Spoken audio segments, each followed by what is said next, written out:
ಎಲ್ಲರಿಗೂ ಅಸ್ಸಲಾಂ ವಲೈಕುಮ್, ನಮಸ್ಕಾರ. ನನ್ನ ಹೆಸರು ಚಾಂದಿನಿ. ಮಗುಗೆ 6 ತಿಂಗಳಾದಮೇಲೆ ಎಲ್ಲ ತಾಯಂದಿರು ಊಟ ಮಾಡಿಸ್ಬೇಕಂತ ಹೇಳಿ ಎಷ್ಟು ಎಕ್ಸೈಟ್ಮೆಂಟ್ನಲ್ಲಿರ್ತಾರೋ ಅಷ್ಟೇ ಕನ್ಫ್ಯೂಷನ್ನಲ್ಲೂ ಇರ್ತಾರೆ, ಏನಪ್ಪ ಊಟ ಮಾಡಿಸ್ಬೇಕು ಅಂತ ಹೇಳಿ. ಸೊ ನನಗೂ ಒಮ್ಮೊಮ್ಮೆ ಹಾಗೆ ಅನಿಸುತ್ತೆ. ಸೊ ನನ್ನ ಪುಟ್ಟ ಕಂದಮ್ಮನಿಗೆ ಈಗ 6 ತಿಂಗಳು. ನನ್ನ ಮಗನ ಹೆಸರು ಆಜಾದ್.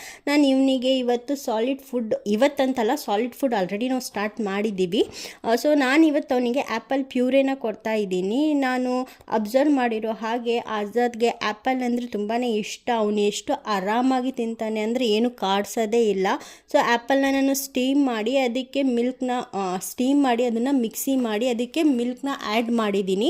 ಸೊ ಇಷ್ಟು ಮಾಡಿದ್ರೆ ಆ್ಯಪಲ್ ಪ್ಯೂರಿ ರೆಡಿ ಇರುತ್ತೆ. ಮಗು ತುಂಬಾ ಆರಾಮಾಗಿ ತಿನ್ನುತ್ತೆ, ಎಸ್ಪೆಷಲಿ ನನ್ನ ಮಗ. ಸೊ ಇಷ್ಟೆಲ್ಲ ಆದಮೇಲೆ ನಾನು ಇಲ್ಲಿ ನಾಷ್ಟ ಮಾಡಿಕೊಂಡೆ. ಇವತ್ತು ನಾಷ್ಟಕ್ಕಂತ ಹೇಳಿ ನಮ್ಮಮ್ಮ ಉಪ್ಪಿಟ್ಟು ಮಾಡಿದರು. ಸೊ ಬರೀ ಉಪ್ಪಿಟ್ಟು ಅಂದರೆ ತಿನ್ನೋಕ್ಕಾಗಲ್ಲ, ಅದ್ರ ಜೊತೆ